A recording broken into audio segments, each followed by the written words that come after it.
नमस्ते प्यारे भाइयों, कैसे हैं आप लोग। उम्मीद करता हूँ स्वस्थ होंगे, मस्त होंगे और क्लास लेने के लिए बिल्कुल तैयार होंगे। आज मैं टेंस पढ़ाने वाला ही था आप लोगों को, लेकिन कुछ इम्पॉर्टेंट फैक्ट्स जो है टेंस से पहले जानने के लिए हैं। पर्सन्स को आज हम पर्सन्स के बारे में पढ़ेंगे कि पर्सन्स कितने होते हैं और उसके नॉमिनेटिव केस क्या होते हैं, ऑब्जेक्टिव केस क्या होते हैं और पॉजेसिव केस क्या होते हैं। जैसे पर्सन्स आपको पता है तो अच्छी बात है, और नहीं पता है तो मैं आपको बता देता हूँ, आज से पता हो जाएगा, है ना। तो पर्सन्स कितने होते हैं? 3 होते हैं, फर्स्ट पर्सन, सेकंड पर्सन और थर्ड पर्सन। मैं इसमें बारी बारी से जिसके स्थान पर जो आएगा आपको बताता चलूँगा और आप समझते चलेंगे। सबसे पहला है फर्स्ट पर्सन।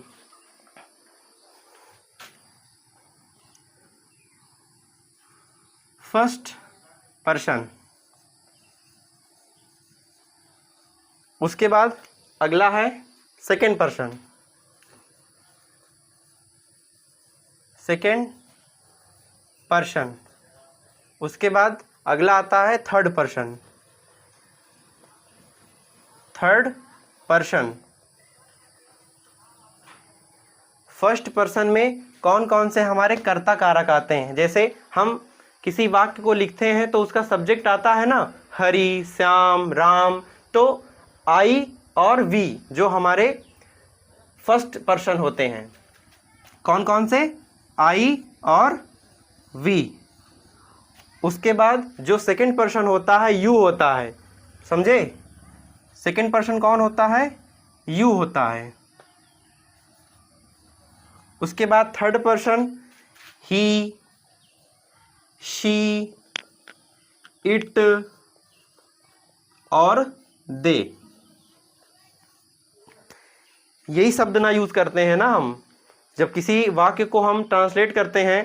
तो सबसे पहले मैं खाना खा रहा हूँ, वह जाता है, ही, वह गाना गाती है, कोई निर्जीव चीज़ है तो इट है। तो इसी शब्दों का यूज़ करते हैं। तो इसके हमें जो है ऑब्जेक्टिव केस और पॉजेसिव केस के बारे में पता होता है, तो हम सेंटेंस को जो है ट्रांसलेट बहुत ईजी वे से कर पाते हैं। जैसे ये नॉमिनेटिव केस है, तो नॉमिनेटिव केस जो है किसी भी सब्जेक्ट को बताता है। और इसके जो है जो ऑब्जेक्टिव केस होता है, इसका ऑब्जेक्ट यानी आई है, इसका ऑब्जेक्टिव केस क्या होगा?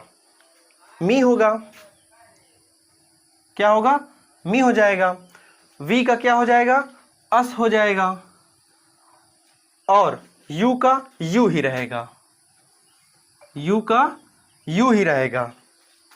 और इसके जो है पॉजेसिव केस, पॉजेसिव केस का मतलब आपको पता है? पॉजेसिव केस मतलब होता है मालिकाना अधिकार। जैसे मैं कोई सेंटेंस बोलूं कि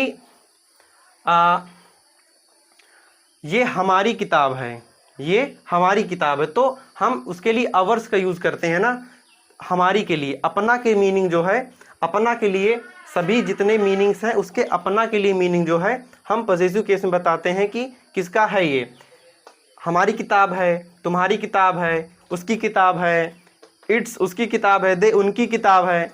तो हम ये बताते हैं पॉजेसिव केस में, आई, मी और ये मेरी बुक है, दिस इज माई बुक। तो पॉजेसिव केस में मैं अपना मालिकाना अधिकार दर्शा रहा हूं कि ये मेरी बुक है। तो आई, मी और माई बन गया।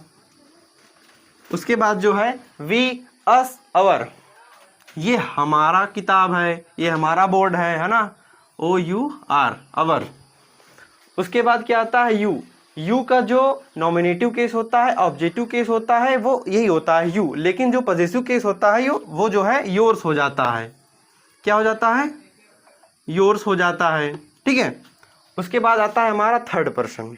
अगर ये आप पढ़े रहेंगे ना पर्सन्स के बारे में, तो जब हम नरेशन पढ़ते हैं यानी डायरेक्ट इनडायरेक्ट, तो उसका चेंज आता है। आई को फर्स्ट पर्सन के अनुसार चेंज करेंगे, वो उसमें मैं आपको बताऊंगा कि किस प्रकार से चेंज करेंगे। अगर आप ये पढ़े रहेंगे तो बहुत अच्छा रहेगा आपके लिए, है ना।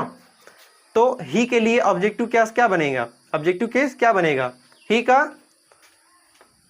हिम बनेगा। ही का क्या बनेगा? हिम बन जाएगा, ठीक है।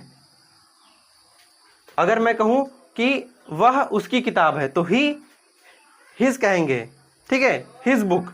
तो उसका जो पॉजेसिव केस होता है यानी मालिकाना अधिकार जब हम बताते हैं तो उसके लिए हम हिज का यूज करते हैं। किसका यूज़ करते हैं, हिज का यूज़ करते हैं।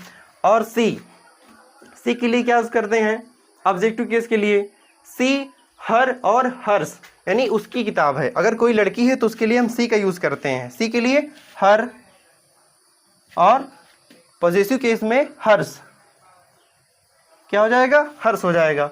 इट के लिए देखिए इट, इट्स, इट्स हो जाएगा।